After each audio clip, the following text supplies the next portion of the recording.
Good evening. This is Micah Mitchell with Madison County Weather Updates. I'm going to do another quick video, try to address evening data and the track of the storm and such.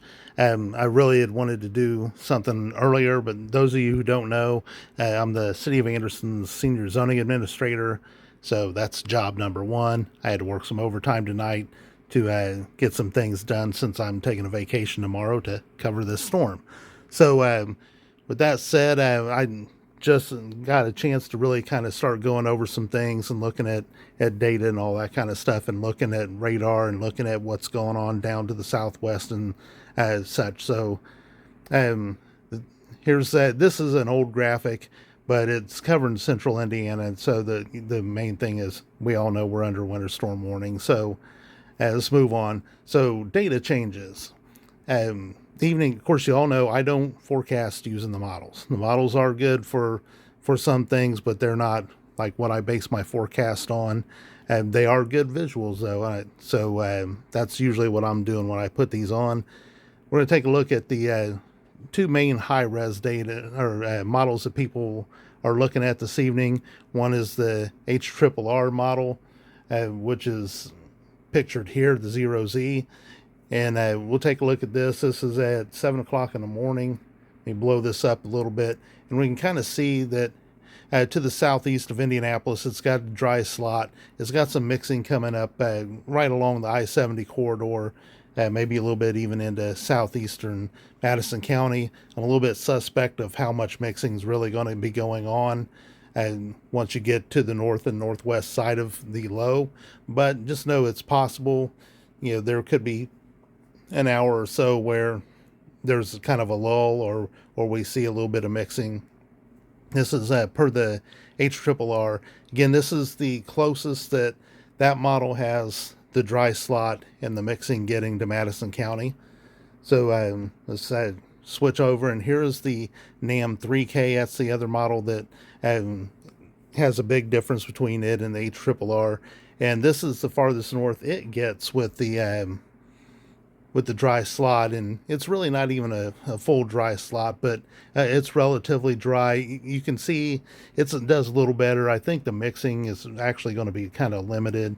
So what the NAM 3K does is it draws heavier banding right along where that changeover line is. And a lot of times that can happen if the storm is driving a little harder than what it is. In my opinion, it's going to be the heaviest band is going to be, 20 to 40 miles north of where that changeover is. Not because I want it to be, but just because that's the way I think it's going to play out. I think if a storm is driving harder north, then you do tend to get that compression right on that changeover. I don't think that's what's going to happen here, but all we can do is wait and see. So with that said, we'll take a look here. There's the NAM 3K. This was at 6 o'clock in the morning. That was, again, the closest they had it getting to Madison County with the rain, the mix, and the dry slot. So here's what the NAM 3K did with the snowfall for tomorrow. And again, as I was noting, you can see that it's basically put that heaviest banding right along where that changeover was, actually even a little bit south of where that changeover was, which kind of doesn't even really make sense where how far south it's gone with the heavy snow on this. So it almost doesn't even really make sense with its own simulated radar product. But that said, even let's say this scenario happens, you zoom in, there's still a good 5 to 6 inches of snow in Madison County. So, being all, too paranoid that, oh, the storm's going away, it's not going away. And I'll show you here in a minute what I think is going on. So, but I just want to show you that this is the lowest case scenario for snowfall for Madison County. And I really think when you get to the 6Z, of course, by the time you get to the 6Z, the storm's really going to be pretty imminent.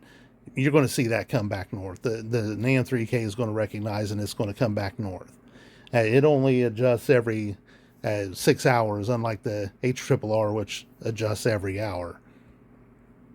And here is the HRRR snow swath.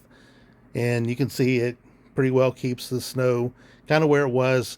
If I disagreed with anything on this, it's that the snow angle is a little bit too hard southwest to northeast, in my opinion. I think it's going to be a little more, yeah, not quite. It's going to be a little gentler, maybe more from a Terre Haute to Muncie line, that kind of an angle. Maybe not that exact location, but that kind of an angle versus the hard, Indianapolis to Fort Wayne line that this has.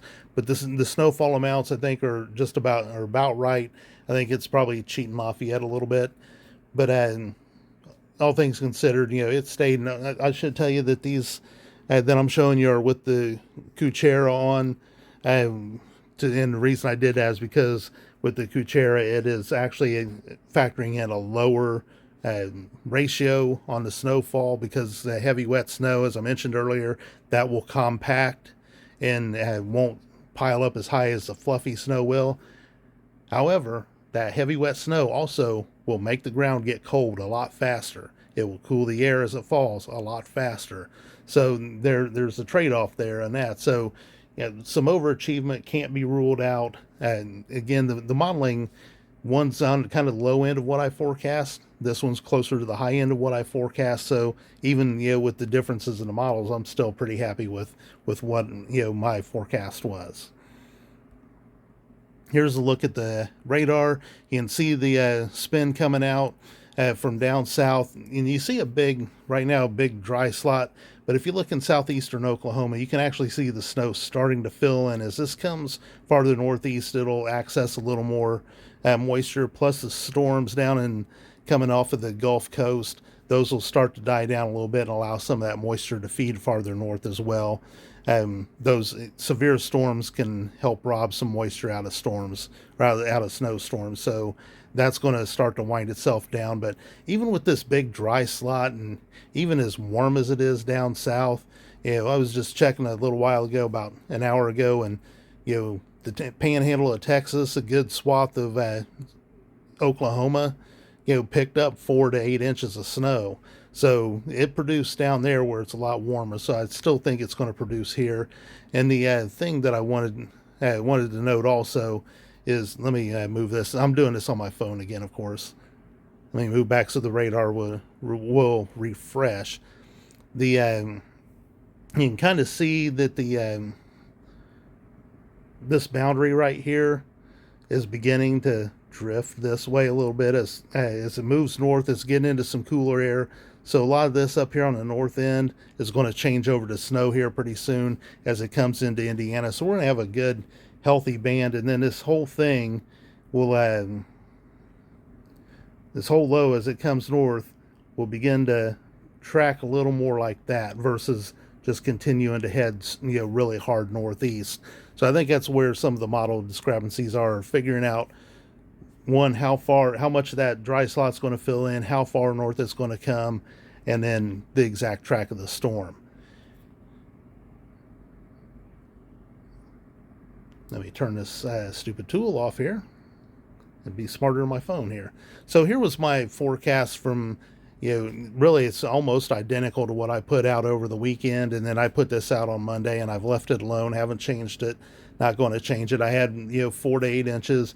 Again, I left this generic. I didn't want exact lines because I don't forecast for the entirety of Indiana, but I did it just so the map didn't look stupid. But for Madison County is what I really forecast, and I had us at 4 to 8 inches with localized higher amounts. If we can get some higher ratio snow or get some heavier banding, then we could possibly exceed 8 inches. But I think 4 to 8 inches is still a good call, and I'm going to stick with that. The thing that you notice in the modeling is where I had the circle up there across Lafayette and Kokomo as a risk to be lower. The models are kind of trying to do that to them. And down here where I had this, where there was a risk to be higher, the models are trying to do that down there as well. So overall, I'm pretty happy with the forecast that I made. Do I think that this is going to track farther? The heavier band is going to be south of I-70 like what the NAM 3K did? No, I don't. Neither does the National Weather Service. The National Weather Service is stuck to their guns again. I think they're pretty much on base here. They're maybe a little heavier than I would go, but still, I think their general track is right. I would move that circle of uncertainty farther southeast. But overall, I think that they're on the right path here, and this just gives more validity to what I think is, and that's that the heavier snow band's going to be along and north of I-70, despite what the NAM 3K did. So I've said before, don't drive yourself nuts with these models. If you're going to watch every model run and every change, they will literally drive you nuts. So yeah, don't do that to yourself. Just watch. Yeah, we're now at the point where it's going to, as always, it's going to do what it's going to do. These storms absolutely have stuck it to us before. So, we'd be fools to think that this can't find a way to bust. It doesn't look like it's going to bust. It looks pretty good right now. I'm not seeing any real warning signs for Madison County. So, I'm sticking to my guns on it, and I really feel pretty good about this forecast. Even with marginal temperatures, as we saw on Sunday, it didn't snow nearly as hard on Sunday as it's going to tomorrow, and we still accumulated snow on Sunday twice actually, and the temperatures on Sunday morning, especially by late morning, were very marginal, but it continued to accumulate until it stopped. And then of course that was light fluffy snow, 20 to 1. That stuff melted right off the bat as soon as it quit snowing. That melted. This heavy wet snow won't melt quite so quickly because it'll cool the ground a lot faster. So those are my thoughts. My forecast isn't changing one little bit. I don't see any reason to change it. I don't see any signs that it's going to bust.